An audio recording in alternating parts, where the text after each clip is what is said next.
മക്കളെ, ഈ വർഷം കീമിൽ ആയുർവേദ, ഹോമിയോ, സിദ്ധ, യുനാനി, മെഡിക്കൽ അനുബന്ധ കോഴ്സുകളിലേക്കുള്ള സ്ട്രേ വേക്കൻസി ഫില്ലിംഗ് അലോട്ട്മെൻറ്റിൻ്റെ നോട്ടിഫിക്കേഷൻ വന്നിട്ടുണ്ട്. അപ്പോൾ ഈ സ്ട്രേ വേക്കൻസിയിൽ പുതിയതായിട്ട് ഓപ്ഷൻസ് കൊടുക്കാൻ അവസരമുണ്ട്. അപ്പോൾ ഇതിൽ ആയുർവേദം, ഹോമിയോ, സിദ്ധ, യുനാനി, മെഡിക്കൽ അനുബന്ധ കോഴ്സുകളുടേതാണ്. തേർഡ് റൗണ്ടിന് ശേഷം ഒഴിവുള്ള സീറ്റുകൾ ഫില്ല് ചെയ്യുന്നതിനായിട്ടാണ് ഇപ്പോൾ ഈ സ്ട്രേ വേക്കൻസി നടത്തുന്നത്. അപ്പോൾ എൻട്രൻസ് കമ്മീഷൻ പബ്ലിഷ് ചെയ്ത എലിജിബിലിറ്റി ലിസ്റ്റ്, മെഡിക്കൽ റാങ്ക് ലിസ്റ്റിൽ ഉൾപ്പെട്ടിട്ടുള്ള വിദ്യാർത്ഥികൾക്കും അതേപോലെ ഒക്ടോബർ 31 ഒരു നോട്ടിഫിക്കേഷൻ വന്നിരുന്നു, പുതിയതായിട്ട് അപേക്ഷ കൊടുക്കാമെന്ന് പറഞ്ഞ്. അപ്പോൾ അവർക്കും എന്ത് ചെയ്യാം, ഈ ഓപ്ഷൻ രജിസ്ട്രേഷനിൽ പങ്കെടുക്കാം. അപ്പോൾ ഇത് നവംബർ 10 ഉച്ചയ്ക്ക് 12 വരെ മാത്രമാണ് ഓപ്ഷൻ രജിസ്റ്റർ ചെയ്യാൻ അവസരം. അതേപോലെ അത് പ്രത്യേകം ശ്രദ്ധിക്കുക, ഈ മെറിറ്റ് കേരളത്തിൻ്റെ സ്റ്റേറ്റ് മെറിറ്റിൽ ഉൾപ്പെട്ടവരെ മാത്രമാണ് ഈ അലോട്ട്മെൻറ്റിന് പരിഗണിക്കുക. അപ്പോൾ റാങ്ക് ലിസ്റ്റിൽ പെട്ടാലേ നിങ്ങൾ ഇതിന് പരിഗണിക്കൂ. ഇതിൽ പ്രത്യേകം ശ്രദ്ധിക്കുക, ഈ ഓൺലൈൻ സ്ട്രേ വേക്കൻസി ഫില്ലിംഗ് അലോട്ട്മെൻറ്റിൽ പങ്കെടുക്കാൻ ആഗ്രഹിക്കുന്ന കുട്ടികൾ c.kerala.gov.in എന്നുള്ള സൈറ്റിൽ കയറി അവരുടെ ഹോം പേജിൽ കയറി സ്ട്രേ വേക്കൻസി ഓപ്ഷൻ രജിസ്ട്രേഷൻ എന്ന മെനു ക്ലിക്ക് ചെയ്ത് ഓൺലൈനായിട്ട് അവരുടെ ഓപ്ഷൻസ് രജിസ്റ്റർ ചെയ്യേണ്ടതാണ്.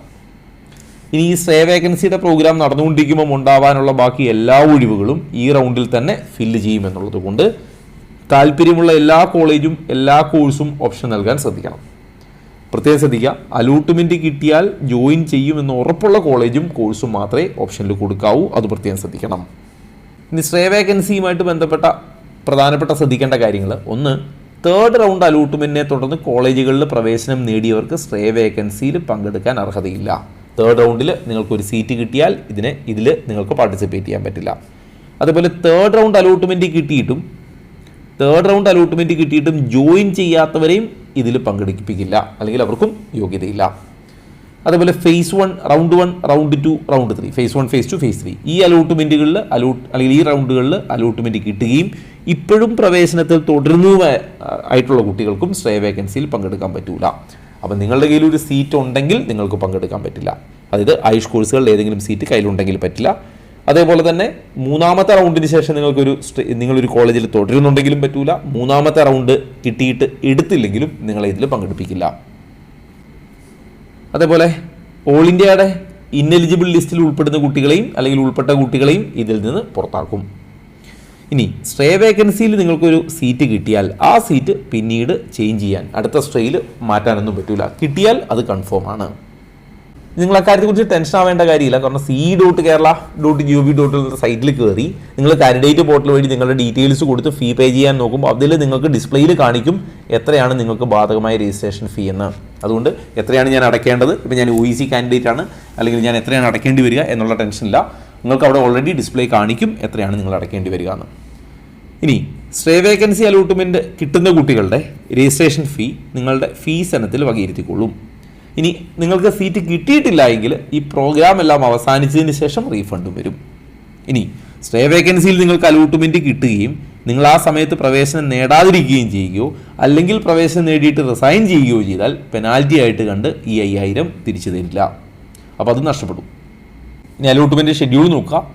നവംബർ 6 ഓപ്ഷൻ രജിസ്ട്രേഷൻ ആരംഭിക്കുന്നു. നവംബർ 10 ഉച്ചയ്ക്ക് 12 ഓപ്ഷൻ രജിസ്ട്രേഷൻ അവസാനിക്കുന്നു.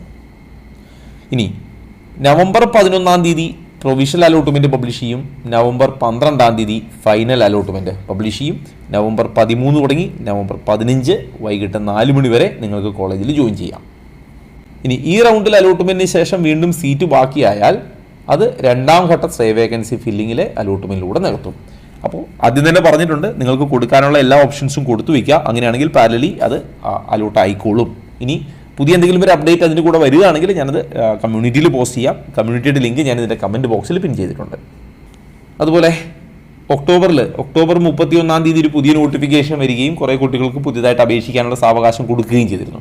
അങ്ങനെ കൊടുത്ത കുട്ടികളുടെ അപേക്ഷയിൽ എന്തെങ്കിലും കറക്ഷൻസ് ഉണ്ടെങ്കിൽ, അതായത് നിങ്ങൾ കൊടുത്ത ഫോട്ടോയിലോ സിഗ്നേച്ചറിലോ നേറ്റിവിറ്റിയിലോ 10th സർട്ടിഫിക്കറ്റിലോ നാഷണാലിറ്റിയിലോ എന്തെങ്കിലുമൊക്കെ ഡിഫക്റ്റ് ഉണ്ടെങ്കിൽ ആ ഡിഫക്റ്റ് റെക്ടിഫൈ ചെയ്യാനുള്ള പരിഹരിക്കാനുള്ള സമയം നവംബർ 9 11:59 രാത്രി 11:59 വരെ നിങ്ങൾക്ക് അതിനുള്ള സമയമുണ്ടാവും.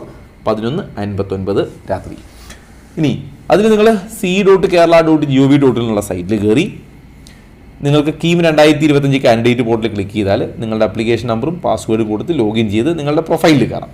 അപ്പോൾ പ്രൊഫൈലിൽ കയറിയാൽ നിങ്ങൾക്ക് അവിടെ മെമ്മോ ഉണ്ടാവും. ആ മെമ്മോ ഉണ്ടെങ്കിൽ എന്താണ് ഡിഫക്റ്റ് എന്നവിടെ മെൻഷൻ ചെയ്തിട്ടുണ്ടാവും. അപ്പോൾ അത് മാറ്റിയാലേ നിങ്ങൾക്ക് എന്ത് കിട്ടുള്ളൂ, ഈ ലിസ്റ്റിൽ അല്ലെങ്കിൽ ഈ റാങ്ക് ലിസ്റ്റിൽ പെടാൻ പറ്റൂ. അങ്ങനെയാണെങ്കിൽ മാത്രമാണ് നിങ്ങളെ ആയുഷ് കോഴ്സിൽ പങ്കെടുപ്പിക്കൂ.